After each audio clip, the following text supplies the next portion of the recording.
Hello everyone, আসসালামু আলাইকুম। আজকে আমি আমার অনেক স্পেশাল একটা ব্লগ শেয়ার করতে আসছি, আমার বার্থডে ব্লগ। 18ই আগস্ট আমার বার্থডে ছিল। আমার এবারের বার্থডেটা খুব বেশি স্পেশাল ছিল আমার স্পেশাল মানুষদের জন্য। আমার খুব বেশি স্পেশাল করে দিয়েছিল আমার এই বার্থডেটা। আমার বেস্ট ফ্রেন্ড প্লাস আমার ফ্রেন্ডরা, আমার ফ্যামিলি খুব বেশি। রাত 11:49 আমার বেস্ট ফ্রেন্ড আমার জন্য কেক পাঠায় আমাকে সারপ্রাইজ দেওয়ার জন্য। এই হচ্ছে কেকটা। দেন আমি কেকটা কাটি। কেকটা কাটার পর পরের দিন সকালে আমি আমার বার্থডে আউটফিটটা প্লাস আমি যা দিয়ে মেকআপ করব প্লাস আমার জুয়েলারি এগুলোর একটা স্কিপ নিয়ে নিই। দেন এখন আমি মেকআপ করব।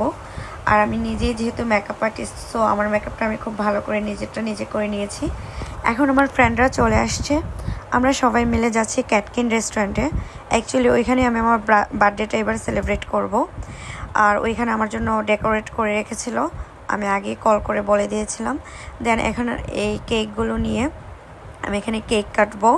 কেক কাটার আগে আমি কিছু ভিডিও প্লাস ছবি তুলে নিচ্ছি। আমার নিজের অনেক দিন ইচ্ছা ছিল আমি হোয়াইট আউটফিট পরে বার্থডে সেলিব্রেট করব। তার জন্য আর বাই দ্য ওয়ে আমার এই ফুলের বুকেটাও কিন্তু আমার বেস্ট ফ্রেন্ড আমার জন্য আনে। আমার আগের দিন ইচ্ছে ছিল আমি ফুলের বুকেটা অর্ডার করব, বাট আমার তখন মনে নাই, তার জন্য আর আমি এটা স্কিপ করে নিয়েছিলাম।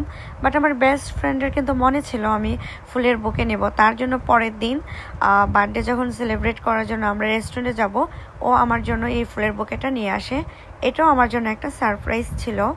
মেকআপ থিমের কেকটাও আমার বেস্ট ফ্রেন্ড আমার জন্য আনে।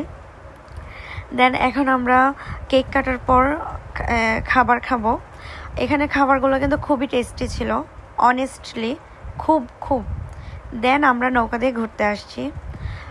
আমার ইচ্ছেই ছিল এবার আমি আমার বার্থডেটা একটা কেক কাটবো নৌকাতে, বাট আমার কেকটা আনতে মনে নাই সঠিক, তার জন্য। বাট কেক ছাড়াও অনেক ভালো একটা মুহূর্ত আমি ওইখানে কাটাইছি। খুব সুন্দর একটা ভিউ ছিল, খুব বেশি মনোমুগ্ধকর। আমার কেক কাটার সময় প্রচুর রোদ ছিল, আমরা প্রায় সিদ্ধ হয়ে গেছিলাম। এখানে আসার পর আমাদের সবাই খুব ভালো লাগছিল। দেন এটা ছিল একদম আনএক্সপেক্টেড, আমার বেস্ট ফ্রেন্ড আমার জন্য গোল্ড রিং নিয়ে আসে। আমি একদম শকড, আমি স্পিচলেস, আমার কিছু বলার ছিল না। গাইস, এই ভিউতে আমরা ছবি তুলি, ভিডিও করি, প্লাস প্রাকৃতিক হাওয়া খাই, আল্লাহর রহমতের বাতাস।